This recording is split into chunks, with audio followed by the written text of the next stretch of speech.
Here we are with Atlas today. It's feeding time.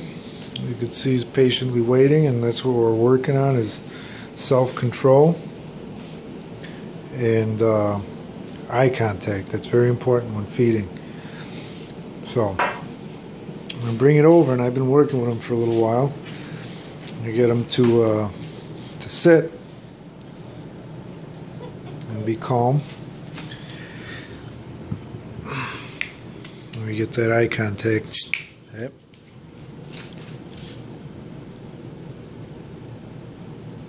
Okay, eat. Yep, so far so good. Good progress. For 9 weeks old. No food aggression.